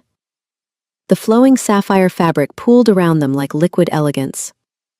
Every lingering defensive wall Layla had meticulously constructed to keep the world at bay completely dissolved. She surrendered to the overwhelming warmth of his embrace, pouring years of heavily guarded emotion into the connection. Gideon met her vulnerability with steady, unyielding strength, silently promising to protect her brilliantly witty spirit forever. They moved perfectly in sync, a flawless tactical partnership transitioning seamlessly into a profound romantic bond. The world outside the suite, the summit logistics, the territorial disputes, and the arrogant rivals entirely ceased to exist. As the quiet evening deepened, the fearsome Alpha King of the Northern Territories and his fiercely pragmatic Delta Queen claimed each other entirely. It was a union built not on archaic commands or magical dominance, but on absolute equality, profound respect, and an undeniable, deeply intoxicating love. Chapter 21. The impending culmination of the Supernatural Summit brought a tangible sense of relief to the sprawling Cresthaven Peaks venue. With the final banquet winding down, Layla stood near the central fountain in the grand lobby, back in her impeccably tailored, dark gray workwear. The breathtaking sapphire gown from the previous evening was securely stored in her suite, replaced by the pragmatic necessity of coordinating the late-night logistics. She flipped through the printed manifests on her sleek acrylic organizer clipboard, verifying the final transport schedules. "If I have to coordinate one more luggage dispute for the vampire delegation, I might actually scream into a decorative pillow," Layla mused internally, adjusting the volume on her customized Summit earpiece. Gideon strolled through the diminishing crowd, his towering frame immediately demanding attention. He wore his signature charcoal-toned suit, the fabric moving with liquid grace. The royal signet ring gleamed securely on his right index finger. As he approached, his grounding scent of roasted coffee beans and worn leather wrapped around Layla, instantly soothing her lingering logistical fatigue. The northern transport vehicles are successfully pre-staged at the loading docks, and the primary panel halls have been securely cleared, Gideon reported, his deep, resonant voice carrying a note of profound satisfaction. "You executed a flawless event, Layla." He looks entirely too composed for a monarch who spent the last 3 days navigating endless political grievances, Layla thought, a warm, genuine smile illuminating her features. "I had exceptional motivation to ensure everything remained perfectly regulated. Besides, Cody handled the off-site supply warehouse brilliantly. We are merely an hour away from concluding tonight's banquet, which leaves only tomorrow morning's closing ceremony." Before Gideon could offer a romantic rebuttal, a sharp, dissonant static hissed through Layla's earpiece. It wasn't a standard communication error, it was the encrypted emergency frequency.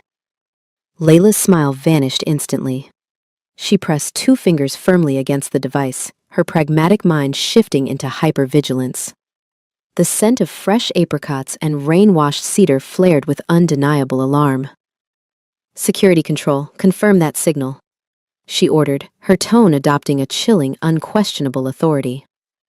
"Director, we have a catastrophic perimeter breach," the venue's head of security replied, his voice tight with panic. "Multiple hostiles bypass the eastern service gates. They disabled the outer cameras. It is a rogue faction, and they are heavily armed." This cannot be happening. Not on the final night, right when we were finally safe, Layla thought frantically, her knuckles turning bone white against her acrylic clipboard. Gideon's sharp jawline tightened, adopting a distinctly lethal edge. His highly attuned alpha senses caught the faint, malevolent aroma of sour blood and decaying leaves drifting through the venue's ventilation system. The rogues were already inside the building, and their scent profile confirmed they were not merely thieves. They were assassins. "They are targeting the crown," Gideon stated, his dark eyes scanning the vast lobby. He smoothly unbuttoned his suit jacket, preparing for imminent violence. "Layla, you must evacuate through the basement corridors immediately. Lock yourself inside the logistics office with Spike." "I am the event planner. I do not abandon my venue," Layla countered fiercely, refusing to retreat. She pressed 2 fingers to her earpiece, broadcasting a venue-wide override. "Security control, initiate an immediate, total lockdown of the delegate residential wings." She dropped her hand, her posture unyielding. "I am staying right here." The heavy mahogany double doors at the far end of the hall violently shattered inward, splintering into jagged wooden shards across the polished marble. The beautiful architectural feature was utterly destroyed. A dozen massive, feral wolves poured into the lobby, their eyes glowing with unnatural, chaotic malice.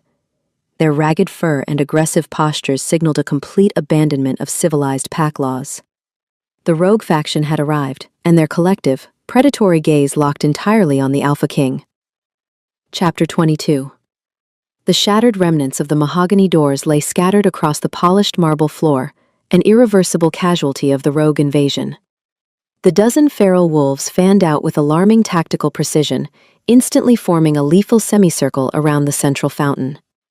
Their sour, aggressive scent entirely suffocated the remaining floral arrangements, turning the grand lobby into a precarious battleground. Gideon stepped protectively in front of Layla, his towering frame shielding her from their immediate line of sight. He deliberately dropped his charcoal-toned suit jacket onto the carpet, freeing his shoulders for the inevitable combat. They moved past the outer security grid with suspicious ease. Someone on the council provided them with the venue schematics, Gideon deduced internally, a cold, calculating fury settling deep within his chest. "I will dismantle every single one of these traitors."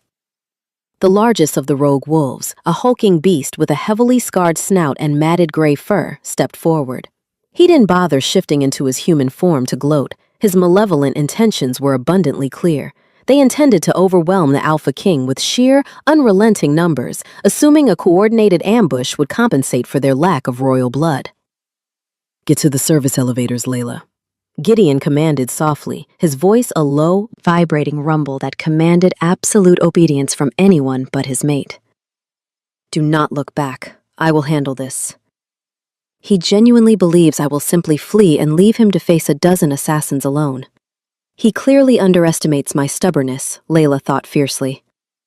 She carefully set her sleek acrylic organizer clipboard onto the edge of the stone fountain, ensuring it wouldn't be trampled. Gideon didn't wait for her verbal confirmation. The scarred rogue lunged forward, jaws snapping toward Gideon's throat. The Alpha King did not flinch. In a spectacular, terrifying display of raw supernatural power, Gideon shifted. The transition was instantaneous and brutal. His clothing dissolved as his human form was entirely replaced by a massive midnight black wolf. He was a creature of absolute nightmares, standing significantly taller and broader than any of the feral attackers. Gideon let out a deafening, thunderous roar that physically shook the soaring glass panels of the lobby. He met the rogue leader mid-air, his massive paws slamming into the attacker's chest with the force of a freight train. The impact sent the scarred wolf crashing violently into a decorative pillar. The rogue faction operated with a desperate, starved intensity, They lacked formal training, but their wild, unpredictable strikes made them incredibly dangerous. Gideon's midnight black fur bristled as a rogue managed to graze his flank with razor-sharp claws. The minor scratch began to actively scab over, his regenerative abilities beginning the hours-long healing process, but the sheer disrespect of the strike fueled his majestic rage. If they think a few uncoordinated scratches will dethrone the Northern Territories, they are profoundly mistaken. Gideon raged internally, his massive jaws snapping shut on an attacker's foreleg. The sickening crunch of bone echoed loudly, dropping the hostile instantly. Yet, the numerical disadvantage remained a severe logistical problem. As Gideon threw the crippled wolf aside, 3 more rogues synchronized a leap toward his unprotected rear flank. He couldn't pivot fast enough to intercept all of them simultaneously. He braced his massive back legs, preparing to absorb the coordinated impact, fully expecting to endure the onslaught entirely alone. He just hoped Layla had utilized the distraction to escape into the shadows. Chapter 23. Layla did not run toward the service elevators. She remained perfectly still by the central fountain, her unblinking stare evaluating the chaotic skirmish unfolding across the polished marble. The air was thick with the scent of roasted coffee beans, worn leather, and the sour tang of the rogue attackers. She watched Gideon, in his magnificent midnight black wolf form, systematically dismantle the frontline hostiles. His raw power was awe-inspiring, yet her pragmatic mind instantly identified the critical flaw in his defense. He was fighting a multi-directional ambush without rear support. 3 feral wolves were currently launching a synchronized strike aimed directly at his unprotected flank. I did not survive a corrupt tyrant just to watch my mate get overwhelmed by a pack of unorganized cowards, Layla thought, a fierce, protective adrenaline entirely overriding any lingering self-doubt. It is time to balance the equation. Layla stepped away from her acrylic clipboard. She didn't hesitate. Embracing her true nature, she triggered her own transformation. The shift was fluid, silent, and incredibly swift. Her dark gray workwear fell away, replaced by the sleek, agile form of a Delta wolf. Her coat was a stunning, shimmering silver that caught the ambient light of the lobby. She was significantly smaller than Gideon, lacking his overwhelming brute strength, but she possessed an unmatched, blistering speed and a brilliant tactical awareness. The 3 rogues descending upon Gideon's blind spot never saw her coming. Layla launched herself across the lobby like a silver missile. She struck the lead attacker horizontally, her shoulder slamming into the rogue's ribs with pinpoint precision. The kinetic impact derailed the hostile's trajectory entirely, sending him skidding wildly across the smooth marble tiles. Before the remaining 2 rogues could process the sudden interception, Layla pivoted flawlessly. She snapped her jaws, tearing into the second attacker's shoulder, effectively disabling his dominant leg. Gideon, sensing the sudden shift in the battle's momentum, spun his massive frame around. His glowing crimson eyes widened in profound shock as he registered the shimmering silver wolf standing defiantly in his previously vulnerable blind spot. She didn't run. She stayed to protect me. Gideon realized, a surge of overwhelming pride and adoration temporarily eclipsing his battle fury. My beautiful, fiercely independent equal. Layla offered a sharp, communicative bark, snapping his focus back to the immediate threat. She smoothly repositioned herself, pressing her silver flank securely against his thick, midnight black fur. They stood back to back in the center of the grand lobby, forming an impenetrable, synchronized defensive perimeter. If they want to touch the king, they have to go through the event planner first, Layla mused internally, her silver ears swiveling to track the subtle movements of the remaining rogues. The feral wolves paused, their chaotic advance halted by the sudden display of seamless unity. The contrast between them was visually striking. Gideon's massive, shadowy presence dominated the space, radiating a heavy, intimidating authority. Layla's silver form was a portrait of lethal elegance, her muscles coiled tightly with explosive potential. The scent of fresh apricots and rain-washed cedar blended harmoniously with his rich coffee and leather, creating a unified, overpowering aura that visibly unsettled the feral attackers. They are hesitating. They finally understand the catastrophic error of this ambush, Gideon analyzed, feeling the steady, reassuring warmth of Layla's back against his own. We hold the undisputed advantage. The scarred rogue leader let out a desperate, guttural howl, commanding his remaining fighters to execute a simultaneous, all-out assault. The hostiles surged forward, their claws scraping loudly against the polished stone. Layla bared her teeth, her silver coat gleaming as she prepared to execute her defensive maneuvers with flawless precision. Chapter 24. The grand lobby erupted into a chaotic symphony of snarling jaws and colliding bodies. The remaining rogue wolves launched their desperate, coordinated assault, converging on the center fountain from all directions. However, their unrefined aggression was fundamentally useless against a flawlessly synchronized partnership. Gideon moved like a devastating force of nature. He intercepted the heaviest attackers, using his massive midnight black frame to absorb their initial momentum before violently tossing them aside. His raw, overwhelming strength completely shattered their frontline offensive. Simultaneously, Layla operated with blistering tactical efficiency. She didn't attempt to overpower the larger feral wolves. Instead, she used her sleek silver form to outmaneuver them. When a hostile tried to flank Gideon's left side, Layla darted underneath the attacker's guard, snapping her jaws against their vulnerable tendons. Speed and precision will always dismantle brute ignorance, Layla thought fiercely, executing a sharp pivot to dodge a set of snapping jaws. This is merely another logistical problem requiring immediate resolution. The tag team dynamic was incredibly fluid. Whenever Layla drew an attacker's attention, Gideon would immediately blindside the hostile with a crushing blow. Whenever an enemy tried to overwhelm Gideon, Layla would strike their unprotected rear, forcing them to break their assault. They fought not as two separate individuals, but as a single highly efficient weapon. The scarred rogue leader, realizing his entire faction was being systematically dismantled, made a final desperate gamble. He ignored the Alpha King entirely, launching a vicious surprise attack directly at the smaller Silver Delta, intending to leverage her size against her. He thinks she is the weak link. What a profoundly fatal miscalculation, Gideon observed internally. Not even attempting to intercept the leader, he implicitly trusted his mate's capabilities. Layla saw the scarred beast charging toward her. She did not brace for a direct impact. Instead, she waited until the absolute last possible second. As the massive rogue leapt through the air, jaws wide, Layla dropped low to the polished marble floor. She slid smoothly underneath his flying trajectory, using her upward momentum to strike his exposed underbelly with devastating force. The rogue leader crashed violently onto the hard stone, his breath entirely expelled from his lungs. Before he could attempt to scramble back to his paws, Gideon was there.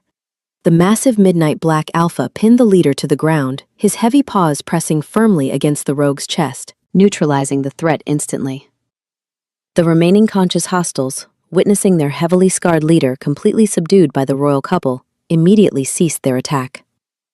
They whined, dropping their bellies to the marble floor in unconditional surrender. The battle was officially over. She is magnificent, an unrivaled queen of the battlefield, Gideon marveled, his glowing crimson eyes reflecting nothing but pure, unadulterated devotion. Layla met his gaze, offering a soft, triumphant chuff. She casually trotted over to the edge of the central fountain, smoothly shifting back into her human form. Her dark gray workwear rematerialized flawlessly. She reached out, retrieving her sleek acrylic organizer clipboard exactly where she had left it. Well, that was certainly an aggressive breach of venue protocol, Layla remarked smoothly, her breathing rapidly returning to normal. She pulled her silver pen from her pocket, clicking it twice. I will need to heavily adjust the final billing to accommodate the replacement of those mahogany doors. Gideon shifted back, his charcoal-toned slacks and white shirt reappearing. He ignored his discarded jacket, gesturing for the arriving venue security teams to take immediate custody of the hostiles. Secure them, Gideon commanded Torin, who stared at the defeated assassins in shock. Gideon turned his full attention back to Layla. The grounding scent of roasted coffee beans mingled victoriously with her fresh apricots. He stepped close, gently taking the acrylic clipboard from her hands and placing it aside. You are truly peerless, Layla, he murmured, pulling her into a fierce embrace, incredibly grateful for their unbreakable partnership. Chapter 25. The grand lobby of Cresthaven Peaks was a chaotic tapestry of splintered mahogany and apprehended assassins. Layla stood near the central fountain, her sensible shoes carefully avoiding the ruined wooden debris. She held her sleek acrylic organizer clipboard, tapping her silver pen against the plastic edge in a rhythmic, soothing motion. If the council attempts to blame my firm for this architectural disaster, I will personally invoice them for my emotional distress, Layla mused quietly, her heart drumming a relentless cadence against her ribs. She was exhausted, yet profoundly victorious. Gideon stood beside her, his white dress shirt bearing a localized crimson stain near his left flank. The minor scratch he had sustained during the skirmish was actively scabbing, strictly adhering to the biological reality that werewolf healing required several hours to completely resolve. He ignored the lingering discomfort entirely, his focus locked on the approaching authorities. "Your Majesty, what is the meaning of this unprecedented violence?" Councilman Eris, a frantic, red-faced supernatural politician, bellowed as he marched into the lobby. His opulent silk robes swished aggressively over the marble. The summit was supposed to be an impenetrable fortress. This bureaucrat slept comfortably through the entire ambush and now demands accountability, Gideon noted, his dark eyes narrowing with intense irritation. He crossed his arms, his royal signet ring catching the harsh overhead lights. The security perimeter was breached by a rogue faction, Eris. They intended to eliminate the Northern Crown. Fortunately, my equal and I systematically neutralized the threat. The councilman paused, his gaze darting between the towering king and the pragmatic event planner in her dark gray workwear. Your equal? You fought them off together. But where is the venue's security detail? We need a comprehensive investigation immediately. This is a catastrophic logistical failure. Layla stepped forward, her piercing gaze effectively pinning the flustered politician in place.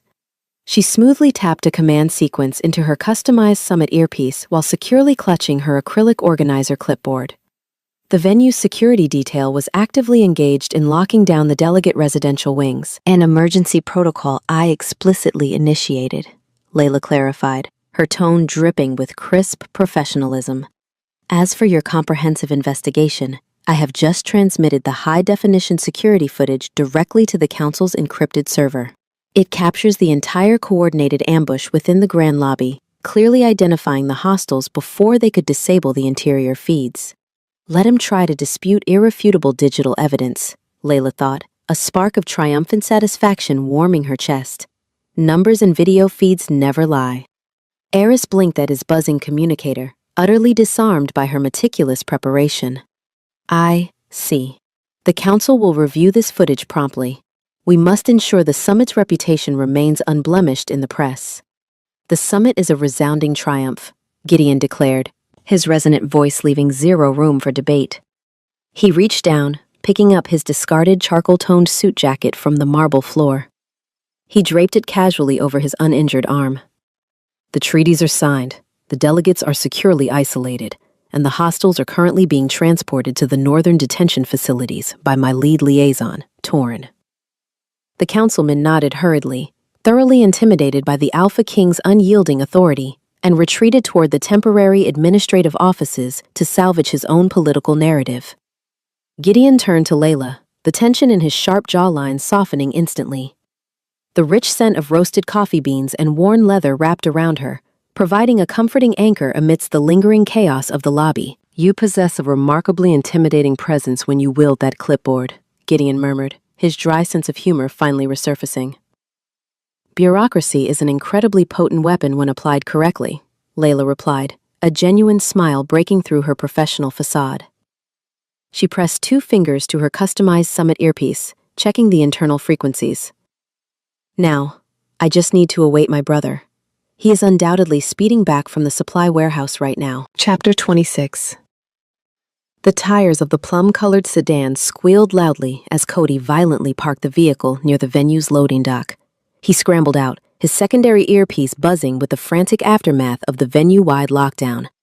He sprinted through the staff corridors, the heavy brass master set of warehouse keys clanging noisily against his hip. I left her alone. I let her isolate me to protect my cowardly pride, and now the entire lobby is a war zone. Cody agonized silently, a cold wave of profound guilt washing over his lively features. He burst through the swinging service doors and skidded to a halt at the edge of the grand lobby. His jaw dropped. The shattered mahogany doors were a glaring testament to the sheer violence that had occurred. However, sitting calmly on the edge of the central fountain was Layla, her dark gray workwear perfectly intact, conversing quietly with the Alpha King. "Layla!" Cody shouted, sprinting across the marble. Layla stood up immediately, her scent of fresh apricots and rain-washed cedar blooming with genuine relief.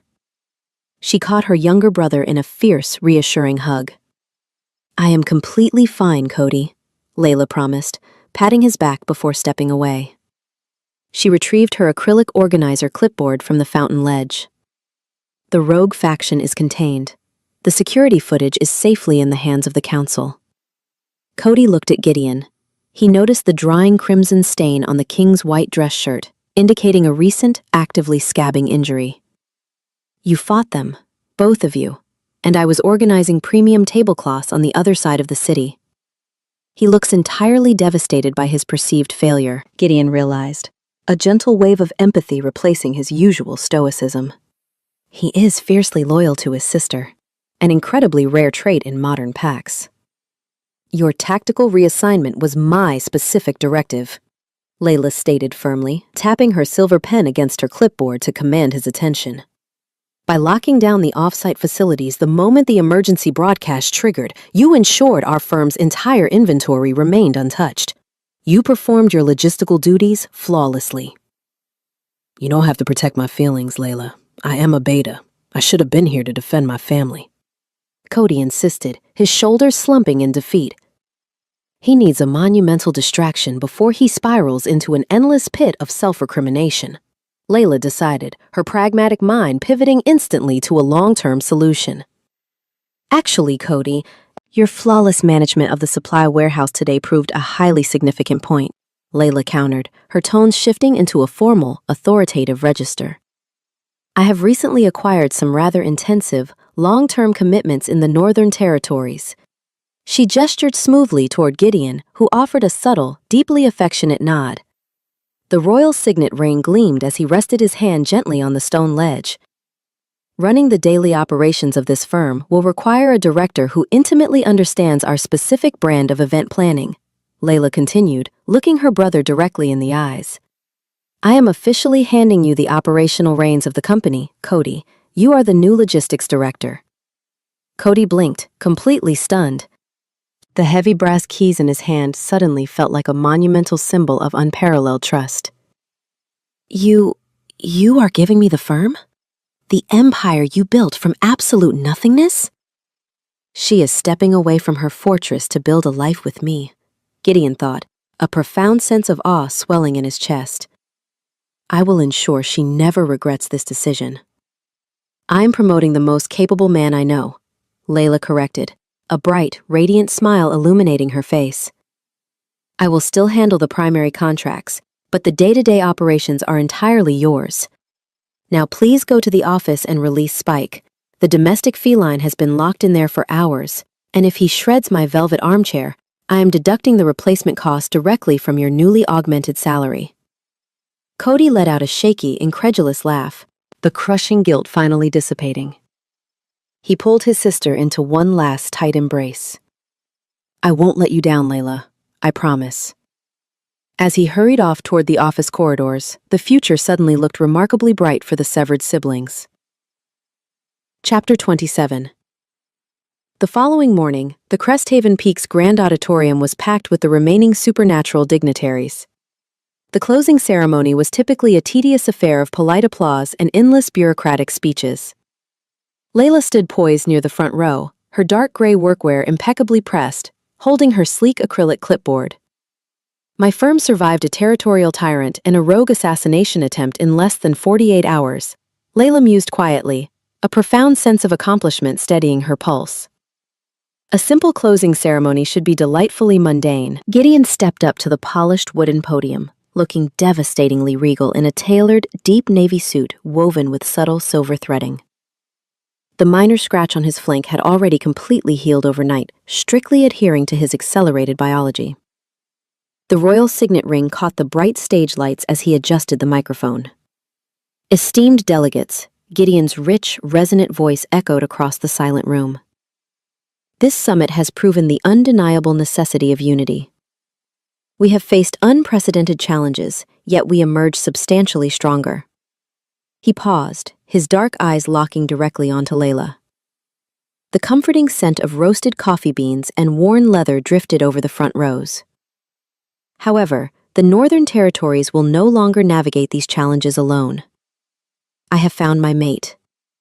Layla, the brilliant architect of this summit, will stand beside me as your queen. A collective gasp rippled through the auditorium. The supernatural community was fiercely entrenched in archaic hierarchies. Murmurs of shock rapidly escalated into a chaotic hum of disjointed conversations, the delegates completely bewildered by the sudden announcement.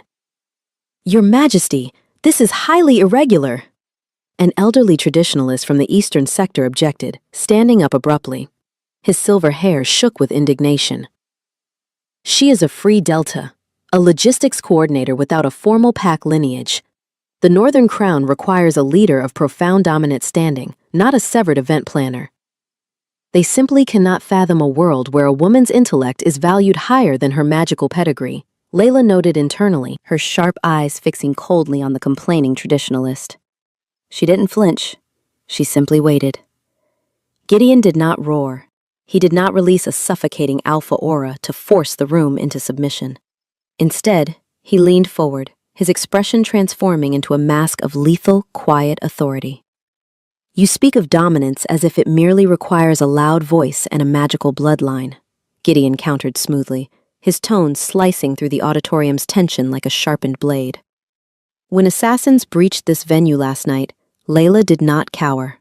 She transformed into a silver weapon and systematically dismantled a rogue faction to protect my blind spot.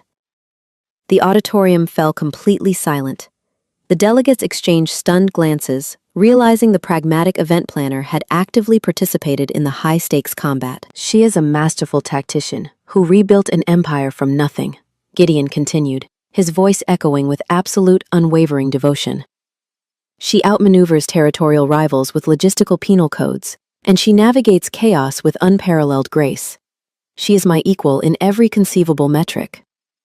He is defending my intellect and my spirit, not just our biological bond," Layla realized, a brilliant flutter of joy warming her chest. He truly sees the woman behind the clipboard. Gideon stepped away from the podium and walked directly down the short staircase to the auditorium floor. He stopped in front of Layla, offering his hand. "Any faction that questions the legitimacy of my queen is welcome to formally challenge her logistical prowess or her silver claws," Gideon declared to the silent room. "I guarantee you will lose on both fronts." Layla smiled, sliding her hand into his. She held her acrylic clipboard securely in her other arm, refusing to abandon her professional identity. As they stood united before the stunned council, it was abundantly clear that the Northern Territories were entering a magnificent, progressive new era. Chapter 28.